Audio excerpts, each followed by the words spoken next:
Jane Eyre, a love tested by fire and secrets.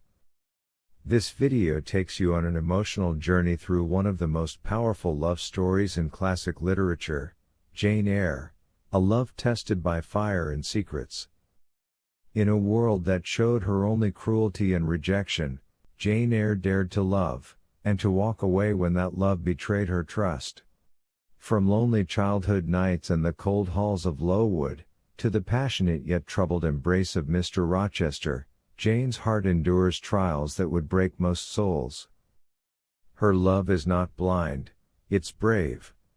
Her forgiveness is not easy, it's earned. And when she returns to Rochester, it's not as a broken woman, but as one who knows her worth. This is a story of love that burns, love that breaks, and love that heals.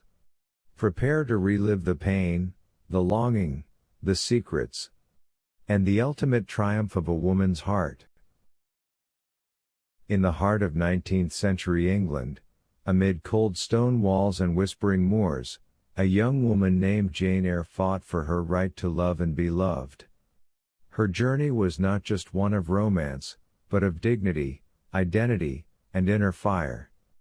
Through orphanhood, cruelty, and betrayal, Jane's love story with Mr. Rochester became a timeless tale of resilience and hope, tested by dark secrets and burning passion. Jane Eyre's story begins with loneliness and rejection. Orphaned and unwanted, she is raised by her cruel aunt at Gateshead Hall. Every word spoken to her is laced with contempt. Every gaze she receives is cold. Yet, inside her fragile heart, a quiet defiance grows.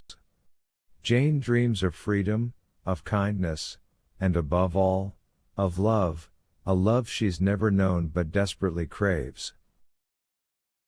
At Lowood School, Jane finds no comfort from the biting cold or the hunger gnawing at her belly. Punishments are harsh, and sickness spreads like wildfire. Yet, even here, friendship blooms in the form of Helen Burns.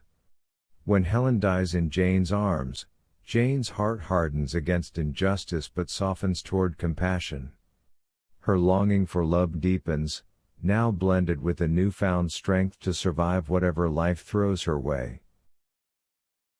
Thornfield Hall feels like a new beginning. The grand, shadowy mansion becomes Jane's sanctuary. She meets Adele, a spirited child, and begins to build a life of quiet routine. But there is one presence that stirs her world, Edward Rochester.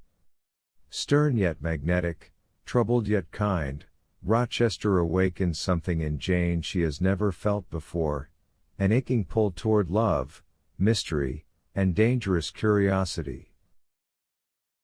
Their connection grows in stolen glances, sharp conversations, and moments that linger too long. Rochester teases, challenges, and intrigues her.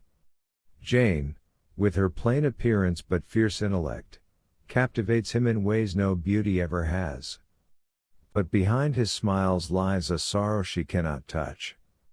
Jane's heart swells with forbidden affection, each day battling between restraint and longing for the man who sees her like no one else does. When Rochester finally proposes, it feels like a dream too sweet to be true. The orphan, the outcast, the plain governess, suddenly becomes the chosen one.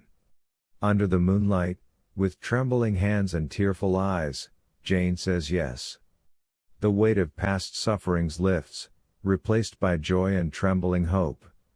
But even as she revels in his love, a storm brews close, one that will break her heart and test her soul.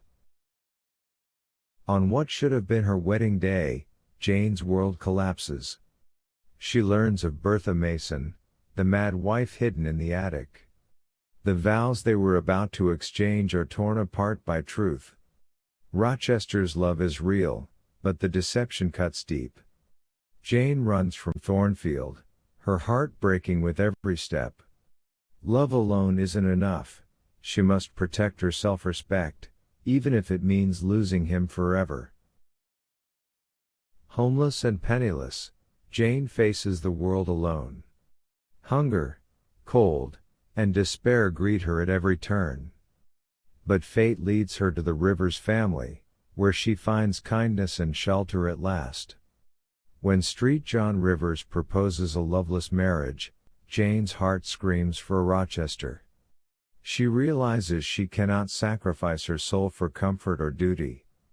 Love must be freely chosen, untainted by obligation or pity. Drawn by a force she can't resist, Jane returns to Thornfield, only to find it a burned ruin. Rochester, now blind and scarred from saving his mad wife in the fire, lives alone in sorrow.